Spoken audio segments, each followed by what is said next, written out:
Subscribe பட்டனை அமுக்குங்க, bell பட்டனை அமுக்குங்க. வாழ்க வளமுடன். இப்படிக்கு பாட்டி வைத்தியம். உங்க பாட்டி பேசுறேன். இன்னைக்கு உங்களுக்கு தக்காளியிலேயே பிரியாணி செஞ்சு காட்ட போறேன்ப்பா. இப்ப பாருங்க, தக்காளி ஒரு 400 கிராம் நறுக்கி வச்சிருக்கேன்ப்பா. இது பிரியாணி மசால் பொடி, இது சோம்பு, ஏலக்காய் 5 தட்டி வச்சிருக்கேன். இதுல கொஞ்சம் பிரியாணி இலை, பிரிஞ்சி இலை, இது கல்பாசி, கொஞ்சம் பூண்டு, ஒரு 10 பல்லு, இஞ்சி தட்டி வச்சிருக்கேன். காஞ்ச மிளகாய் ஒரு 7-8 வச்சிருக்கேன். ஒரே ஒரு பெரிய வெங்காயம், புதினா இலை. இப்போ இதை போட்டு நான் உங்களுக்கு செஞ்சு காட்டுறேன்ப்பா.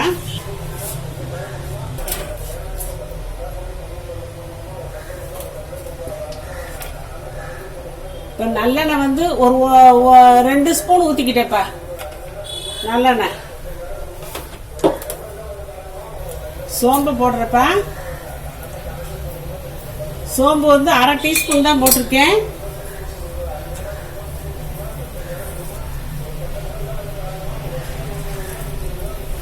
ஏலக்காய், இந்த பிரிஞ்சி இலை கொஞ்சம், அந்த கல்பாசி கொஞ்சம், இதெல்லாம் நான் போடுறேன்.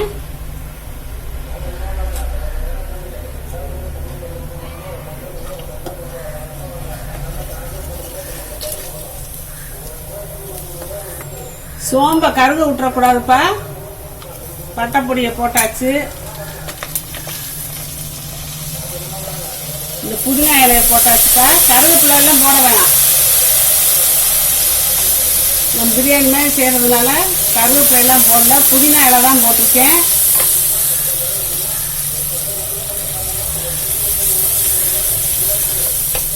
இந்த தக்காளியை போட்டுடலாம்ப்பா.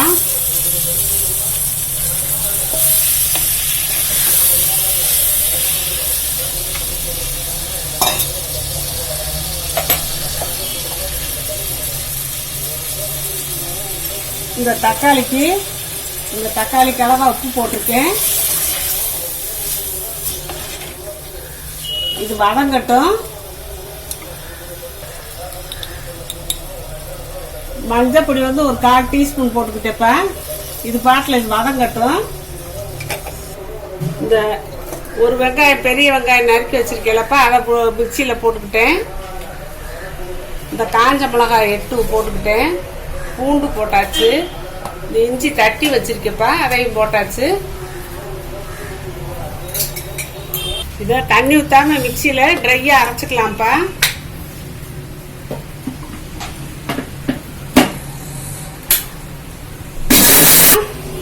ட்ரையா அரைச்சாச்சு, தண்ணியா ஊத்தல.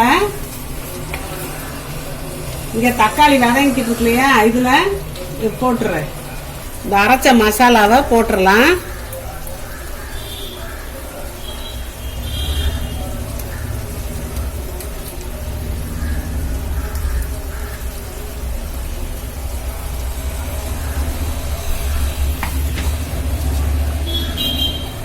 இது இப்படியே வதங்குவோம். கொஞ்சம் வதங்கி முடிக்கவும் லாஸ்ட்ல நெய் ஊற்றுவேன்ப்பா. கொஞ்சம் தேவையான அளவு உப்பு பார்த்து நான் உப்பு போட்டுக்கலாம். பச்சை வாசம் போற வரைக்கும் நல்லா இது கிண்டணும்ப்பா. நம்ம அரைச்சு ஊத்துற பச்சை வாசமெல்லாம் போகணும்ல, வெங்காயம், பூண்டு அதெல்லாம். அது வரைக்கும் நம்ம நல்லா இது பண்ணிக்கலாம், வதக்கலாம். இதுல 2 ஸ்பூன் நெய் விட்டுக்கலாம்ப்பா.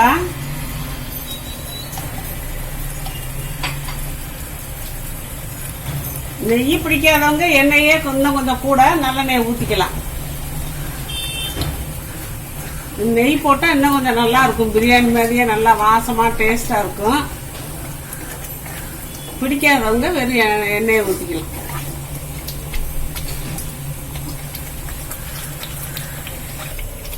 நல்லா வதங்கிடுச்சுனாப்பா அப்படியே எண்ணெய் மிதக்கும் லேசா. அந்த நேரத்தில் நம்ம ஆஃப் பண்ணிக்கலாம் அடுப்பை. இன்னும் கொஞ்சம் வதங்கட்டும். இப்ப நல்லா வதங்கி பச்சை வாசமெல்லாம் போயிடுச்சுப்பா. இந்த எண்ணெயா சுத்தி மிதக்கு வாருங்க. அப்ப அதை ஊத்தின எண்ணெயெல்லாம், எண்ணெய் சத்தெல்லாம் மேல வந்துச்சு. ஒரு 2 கிண்டு கிண்டிட்டு நம்ம இறக்கலாம். அந்த எண்ணெய் மிதங்கணும். எண்ணெய் மிதங்கினாத்தான் பூரா நல்லா வதங்கிடுச்சுன்னு அர்த்தம். பச்சை வாசமெல்லாம் போயிடுச்சுன்னு அர்த்தம். இது நல்லா தக்காளி எல்லாம் ஒன்று சேர்ந்துருச்சு. உப்பெல்லாம் கரெக்டாக போட்டேப்பா. இப்போ நம்ம அதை இறக்கி வச்சுக்கலாம். அந்த எண்ணெயாக சுற்றி கொதிக்குது பார்த்தீங்களா, இந்த அளவு போதும். இப்போ அடுப்பு ஆஃப் பண்ணிக்கலாம். இப்போ இறக்கி வச்சாச்சுப்பா. ஒரு 350 கிராம் அரிசியை போட்டு நான் ஆக்கியிருக்கேன்ப்பா. 400 தக்காளி போட்டிருக்கேன் 350 கிராம் அரிசிக்கு. இப்போ இதில் நம்ம போட்டு கிளறிக்க வேண்டியதுதான், அவ்வளோதான். சாதத்தில் நான் உப்பு போட்டு ஆக்கியிருக்கேன். உப்பு போட்டு ஆக்கின சாதத்தை நல்லா ஆற வச்சு இப்படி பொழுன்னு நம்ம வச்சுக்கிறணும். இப்போ நான் அந்த சாதத்துக்கும் இந்த இதுக்கும் சரியாக இருக்கும் புளிப்பு, காரம், உப்பெல்லாம்.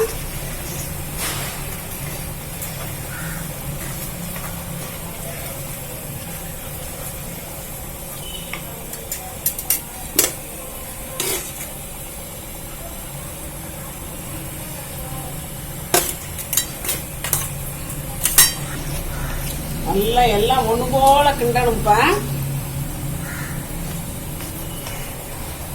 இப்போ சாதத்தை நல்லா கிளறியாச்சுப்பா. இப்போ இதில் கொத்தமல்லி இலை தூவிடலாம்.